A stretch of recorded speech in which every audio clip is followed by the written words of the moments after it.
Okay everybody, this is just an update today. Mk5, Ford Mondeo, 2 litre diesel. This is now video number 3 talking about the exhaust gas recirculation valve. And if you think that's annoying, I'm getting a little bit ticked off myself talking about it. But here's the problem, you see. We've got a lot of Mk5 Mondeos here. So if something starts to go wrong with these cars, I tend to see a pattern happening. Actually, let me show you. Hurrah! Look at all these Mk5 Mondeos. So we've got an exhaust gas recirculation valve that not only likes to develop mechanical and electrical faults, it also likes to split itself and piss all over the floor. And this isn't a one-off problem.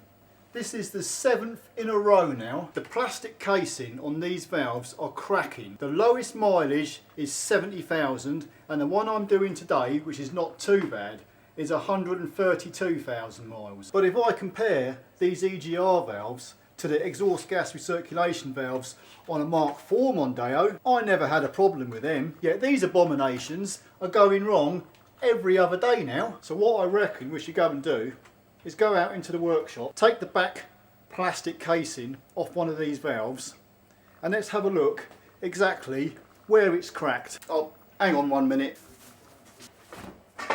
I'm telling you, it's flipping hard work talking. Oh, and just one last thing. When your engine does start to overheat through lack of coolant, the engine ECU will put your vehicle into limited power mode or limp home mode. So if you don't see the display telling you that your engine's overheating, you're going to lose power anyway, which is a safety device to stop you driving your car too hard and possibly saving the engine from getting too hot that it's going to cause damage. And yeah, I know they've got a temperature gauge on the dashboard, but you know what?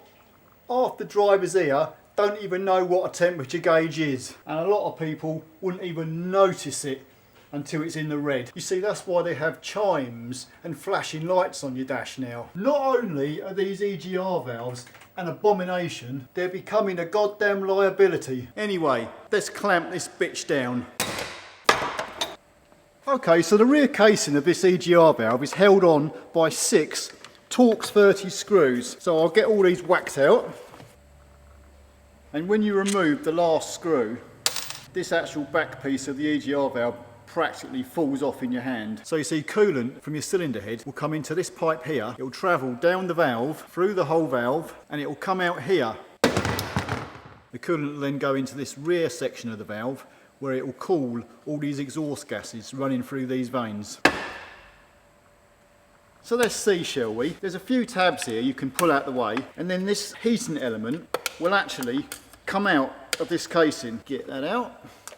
Oh, look at that, it's falling to pieces. But there you go. It's nothing more than a little radiator, except instead of water running through it, you've got hot air gases running through it. And obviously with the hot exhaust gases running through these veins, this must get pretty damn warm. So I guess you could call this like a inverted radiator. So you have a rubber gasket here on the casing to seal the water from leaking, which actually is doing its job. But look what I found on the bottom half of the casing. There we go. You see that? You see that line in there? That line of crack? That's a crack. That's where our water is leaking through this plastic casing and down onto the floor. Well, I suppose the good news is we've actually found the cause of the leak, and I can definitely say there's a nice long crack in this plastic casing.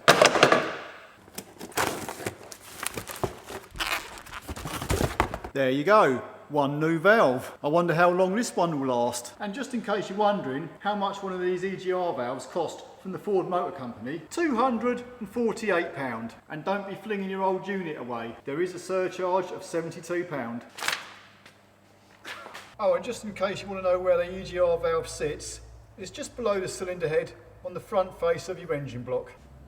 So, what can we take away today? Mk5 Mondeos are prolific bedwetters. I mean, let's face it, they do like to have a leak, don't they? If it's not the radiator, it's the water pump. If it's not the water pump, it's the thermostat housing or the EGR valve. I never knew the Mk4 Mondeos to have any leaks.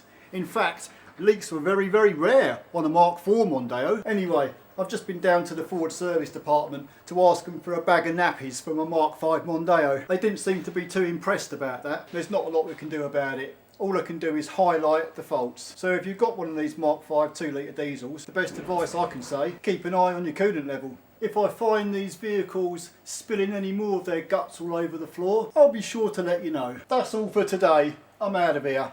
See ya.